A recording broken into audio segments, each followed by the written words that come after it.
It is my great pleasure to introduce the next speaker, and it is Erik Koning, Senior Technical Leader at Volvo Cars, and also a young professor at Chalmers University of Technology. And he will tell us about self-driving vehicles, so please. Thank you, Jonas. Very good morning. I will use the next 15 minutes to really briefly talk about intelligent vehicles and some of the developments we do at Volvo Cars. As you probably know, safety is really close to our hearts at Volvo Cars. And we foresee a future without any traffic fatalities, without injuries, and maybe even without accidents. And in order to get there, we have done research in many decades on why accidents occur and what types of accidents occur. And you could say that in the last decade, we have been breaking new grounds in the area of active safety. We have developed systems that can help drivers to avoid collisions. So not only protect the occupants, but also help drivers to avoid collisions. And we have launched them under the brand name City Safety, and during the years we have improved those systems. We started with helping drivers to avoid accidents with cars, then we can detect pedestrians, we could detect bicyclists, and our recent world first is large animal detection.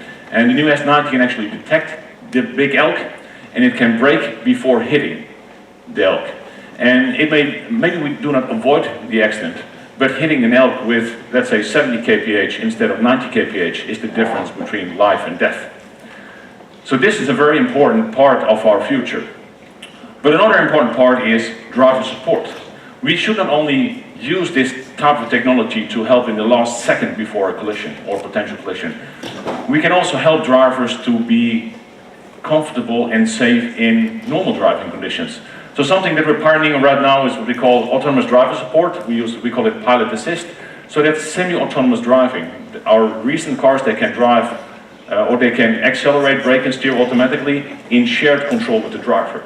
So here the driver is still supervising, but the car takes care of almost everything. So you can be more relaxed and more comfortable, and we think that it will have an impact on safety as well. But some of the work that we do that is really exciting is trying to understand what it would take to build a car that is fully autonomously. A car that does not need driver supervision. I mean, we think driving is fun. If you have an open road, if you have a nice car, it's fun to drive a car.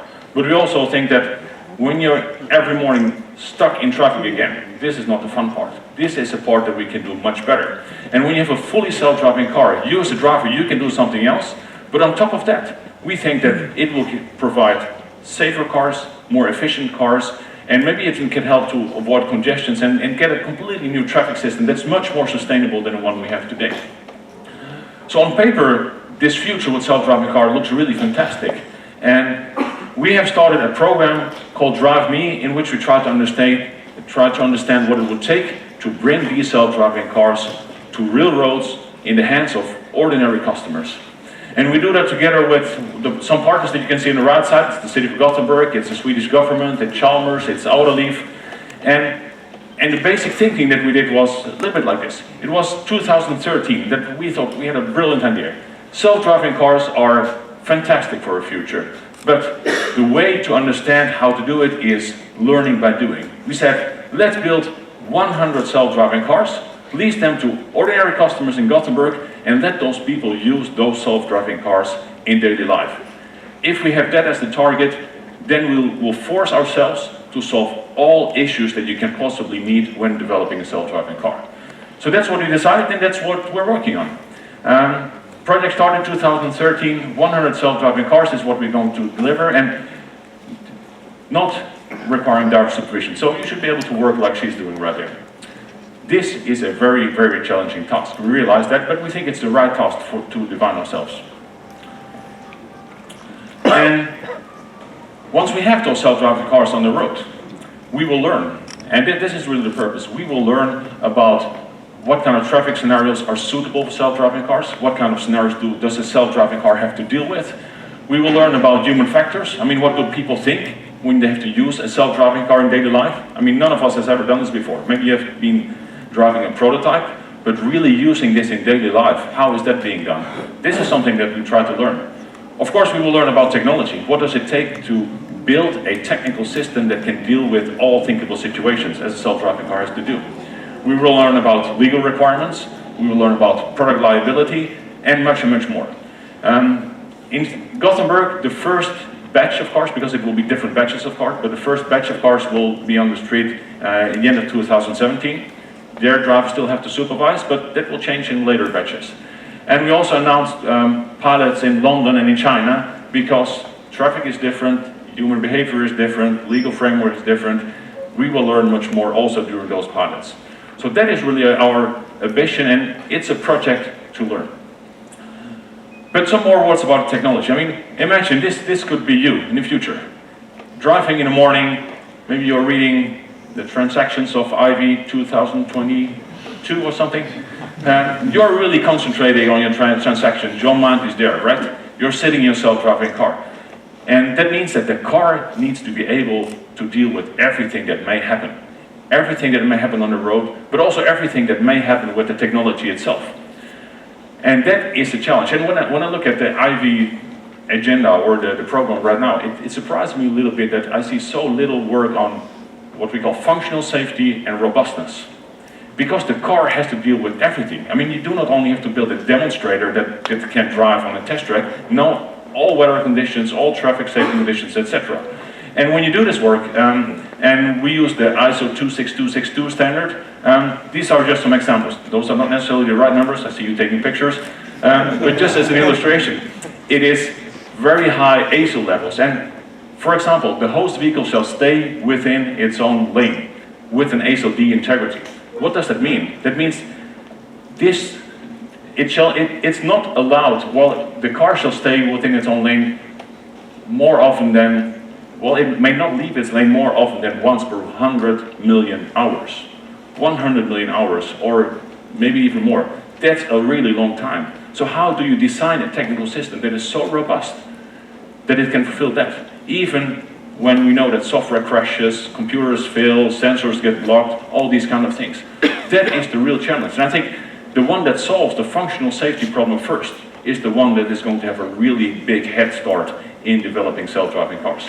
And here we spent lots of time, I can say. And just to illustrate some of these things, if you want to have a self-driving car that is robust, what do you have to do? Well, you need to have a lot of sensor systems. And this is one of our one of the series of cars that we deliver, and maybe you cannot see it, but it has a combination of radars, cameras, lidars, ultrasonic sensors, different physical principles in order to make it robust. And the blue things that you see is actually hoses for cleaning, because sensors get dirty, you have to clean them, that's a part of making the system robust. So that is one important part. Another important part is redundancy. I don't go through all the boxes, but a self-driving car that doesn't require driver supervision would need redundant braking, redundant steering, redundant computation, redundant communication, redundant power. It is really changing the fundamental design of the car. But this is the challenge that we've taken on, and this is the work that we're doing. So it's much more than just building a prototype. It's really building, well, it's changing the technology of the car and making it robust. So robust that drivers safely can do something else. I would like to finish with showing you a film. I think it's a film. Yeah, it's a film that kind of describes how the overall system comes together and what the car typically should be able to deal with. Let's see if that works. In 2017, Volvo Cars will put 100 self-driving cars on the streets of Gothenburg in Sweden, with real customers in the driver's seat. The unique Drive Me project is a part of Volvo Cars' journey towards a crash-free future.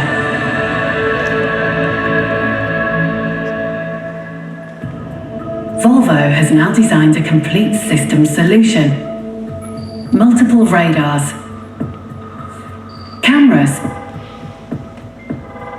a laser, and ultrasonic sensors monitor the complete 360 view of the surroundings. A network of computers processes the information, high-performance GPS, and a cloud-based 3D digital map, continuously updated with real-time changes in the traffic environment. If anything fails, there is a backup solution, just like in an aeroplane. This includes vital components such as computers, sensors, steering, and brakes.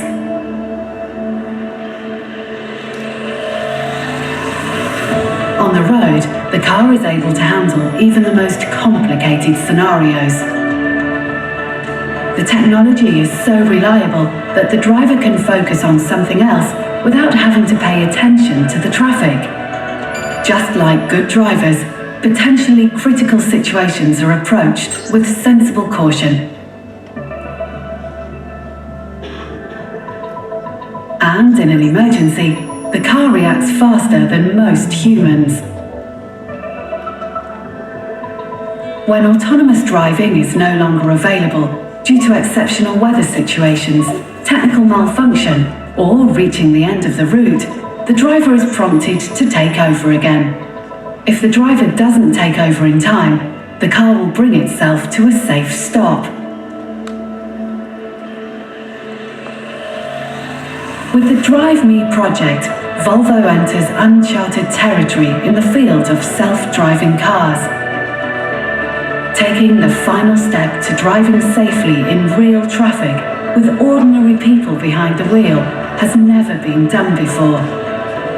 And for drivers, the everyday commute transforms from lost time to quality time, open for work or pleasure. The choice is entirely yours.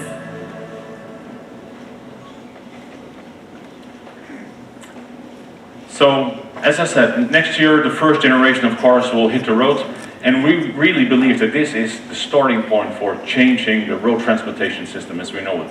The future will bring much more safety, much more efficiency, and on top of that, you can spend the time in the way that you want. Thank you.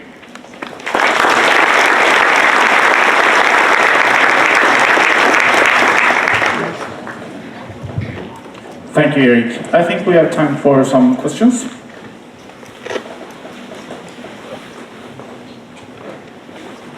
That was excellent, thank you very much. So why is the steering wheel still there?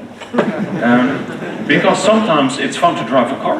We think that our customers sometimes prefer to drive themselves. When there's a nice road, there's not a traffic jam, you can enjoy, and sometimes you want the car to drive for itself. So we're providing a drive with a choice. Our ambition is not to take away the steering wheel from our customers. Thank you. Hi. How well do you expect it to work in bumper-to-bumper traffic? I cannot see where you are, but I can try to answer. How well it works in bumper-to-bumper traffic? I expect it to work well in bumper-to-bumper traffic. Because that's the typical situation where you want to activate the system. I mean, that is sitting in bumper-to-bumper for half an hour every morning is really, really boring, and you could use that time in a better way. So it has to work well there. But I don't expect the car to really drive bumper to bumper. It has to have quite a lot of safety margin because it needs to be able to deal with the worst case. So even when the car in front of us suddenly comes to a stop, you need to have sufficient margin to brake. But that's one of the typical scenarios where we're designing for. Hi, it's a nice presentation, thank you. You had mentioned that you had like first in series for the world, like since 2013, first pedestrian detection, first animal detection, and blah blah. So I just wanted to know how are you, I mean, are these individual smart sensors, or is it that you are doing collecting data and processing at a centralized computer or something? And how does it go with the 2017 car? Are you again having the smart sensor in wherein each sensor is only meant for one sort of job? Or it's more centralized computing that you just take the data and then do the processing? Okay, well, first of all, for the collision avoidance systems, which is really in production vehicles, we use, for our latest vehicles, we use a radar and a camera, and the data from the two is being fused in a control unit. And that setup we've had, you can say, since 2007, and it has been evolving over time. And I mean, we started with the most common types of accidents, the rear-end accidents, and then you look at the database and see what's our relevant accidents, and you start to collect data, and you start to work on that, especially collecting data for elks. I mean, that's quite a challenge, right? I mean, how do you know it's braking for elks? So we practically drove through animal parks, right, through the zoo, to see what we could detect. So that's one part, camera, radar, fusion, collecting data. For the 2017 system, it's also a fusion system. It is radars, cameras, as you've seen, it's I think 7 radars, 7 cameras, a laser, 12 ultrasonics. A lot of that is being fused centrally, you could say. But not necessarily at a raw data level. I mean, there's different sensor fusion principles there. But it's not one sensor or one task, it's really different than that. Hello, Hello. I'm here. You have told us about the redundancy of the actuators, that all will be doubled. Can you say more about the redundancy of the engine and of the power supply? Well, the engine, we have not come to the conclusion that we need redundant propulsion. It's safe to not have propulsion, at least in the scenarios that we're working on. So we have, it's enough with one. But actually we're working on a hybrid drivetrain, so all the vehicles will be XC90 with T8 hybrid engine. So there is redundancy, but we don't use it. But when it comes to power, we really have 2 different batteries, 2 independent batteries, and there's a strategy to say that, okay, brake system A is coupled to battery A, etc. I mean, every control unit, every sensing system, we have thought through which sensor should be coupled to which battery to make sure that no matter what faults in the system, the car still has the capability to bring itself to a safe stop. Okay, I think we have time for one more question. Thank you for the presentation. And do you think that any driver monitoring is necessary for the autonomous vehicle? Well, when you're sitting like this, I don't think it's necessary. It doesn't mean it will not be there, but the safety of when the car is in autonomous mode, then the safety of the car is not relying on the driver's action. I mean, the car should be able to solve all the situations itself. Driver monitoring is probably much more important in semi-autonomous driving, where you share control between the vehicle and the driver, and where we know that the big risk is the driver have overthrust and they start to do something else why they actually could not. And in that situation, it's much more important to have information about the state of the driver, not necessarily in a fully autonomous vehicle. Thank you. Okay, thank you very much, Erik, for a nice presentation, and thank you for the discussion.